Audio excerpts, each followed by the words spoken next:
Hello friends, मेरे kitchen में एक बार फिर से आपका स्वागत है।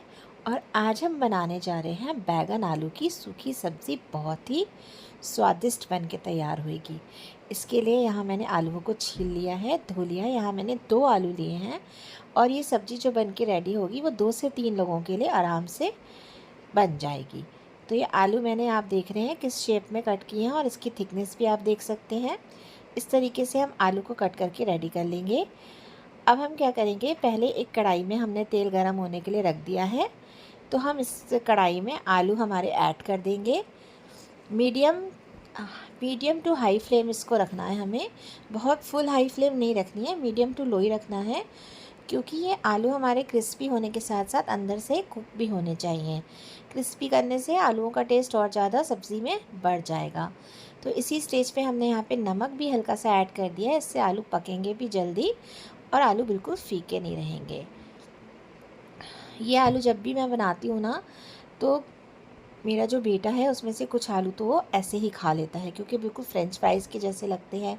जब तक आलू हमारे बन के रेडी हो रहे हैं, चलिए हम अपने बैगन को कट कर लेते हैं। बैगन को अच्छे से वॉश कर लिया है और स्किन के साथ ही हम इन्हें भी लंबे लंबे फिंगर्स के शेप में ही कट कर लेंगे।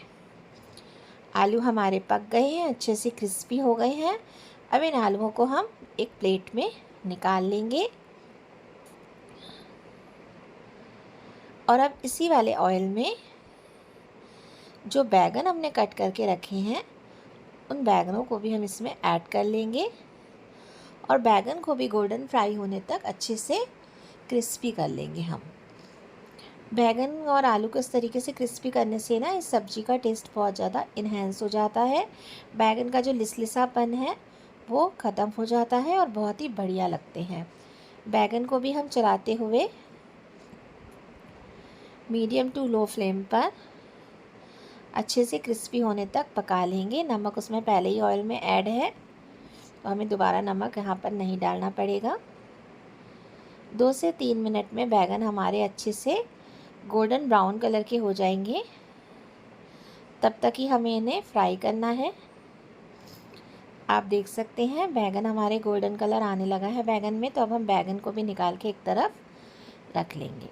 अब इसी कढ़ाई में से ऑयल को हम थोड़ा सा कम कर लेंगे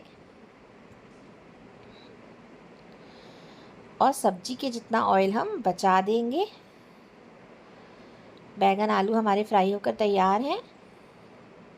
थोड़े से आलू आप देख सकते हैं कम हो गए हैं, क्योंकि थोड़े से आलू बेटे ने खा लिए हैं। और अभी हम इसमें क्या करेंगे कि थोड़े से बैगन और आलू कान्हा जी के लिए अलग निकाल के रख देंगे, क्योंकि कान्हा जी प्याज वाली सब्ज़ी नहीं खाते हैं। तो ये मैंने कान्हा जी के लिए अलग निकाल के रख दी हैं। इसमें मैं सूखे मसाले डालूँगी, बाद में टमाटर में बनाऊँगी। और यहाँ पे मैंने कढ़ाई में थोड़ा सा तेल बचा दिया है, बाकी सारा हटा दिया है। और यहाँ पे प्याज भी लंबे लंबे 2 बड़े प्याज यहाँ पे मैंने ऐसे लंबे लंबे लच्छों में काट लिए हैं। यहाँ मैंने सारी चीज़ों को लंबा लंबा कट किया है। प्याज जब हमारा हल्का सा ट्रांसपेरेंट कलर का हो जाएगा, तब हम इसमें हरी मिर्ची और 2 टमाटर बारीक कटे हुए ऐड कर देंगे। अब इस मसाले को 2 से 3 मिनट तक लगातार हाई फ्लेम पे हम पका लेंगे। और जब हमारा मसाला थोड़ा सा पकना स्टार्ट हो जाएगा, तब हम इसमें ऐड करेंगे स्वाद अनुसार नमक। आप ध्यान रखिएगा कि आलू और बैगन में पहले से थोड़ा नमक है, तो प्याज टमाटर के हिसाब से नमक डालेंगे। अब यहाँ डालेंगे हम थोड़ी सी हल्दी, कुटी लाल मिर्च, और यहाँ पे मैंने 1 से 1.5 चम्मच पिसा धनिया डाला है। और आप देख रहे हैं मसाले डालते डालते ही और 2-3 मिनट हमने चलाया तो कितने अच्छे से मसाला हमारा पक गया है। अब हम आलू बैगन के साथ इस मसाले को और अच्छे से पका लेंगे। ये सब्ज़ी बहुत अच्छी बन के रेडी होती है। ऐसे खिचड़ी, पराठों, रोटी, पुलाव किसी के भी साथ सर्व कर सकते हैं। जो लोग कहते हैं ना उन्हें भिंडी और बैंगन ऐसी बच्चे से ये सब्ज़ियाँ नहीं खाते हैं, आप इनको इस तरीके से बना बना के सब्ज़ियाँ खिलाइए, ये सब्ज़ियाँ उनकी फेवरेट हो जाएंगी। गैस को बिल्कुल सिम कर देंगे, एक ऐसी प्लेट रख देंगे जिससे इसके अंदर स्टीम बने, और अच्छे से कोई भी भारी चीज़ उसके ऊपर रख देंगे।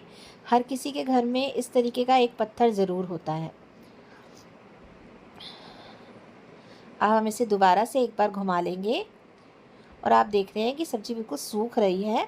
तो हम इस स्टेज पे क्या करेंगे, इस तरीके से रख के इसके अगल बगल 3-4 चम्मच पानी का डाल देंगे।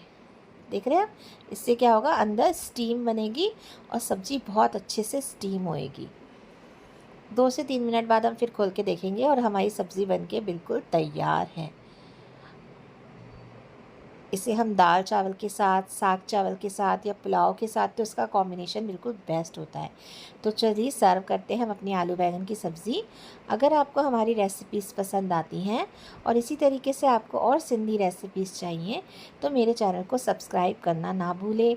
बगल में दिए हुए बेल आइकन को ज़रूर दबाएं ताकि मेरी सारी रेसिपीज़ के नोटिफिकेशन आपको मिल सकें। लाइक करें, कमेंट करें और शेयर करें अपने फ्रेंड्स और फैमिली के साथ। स्वस्थ रहें, मस्त रहें, घर में बढ़िया बढ़िया बनाएं, बढ़िया बढ़िया खाएं और आके कमेंट ज़रूर करें क्या कैसा लगा। धन्यवाद।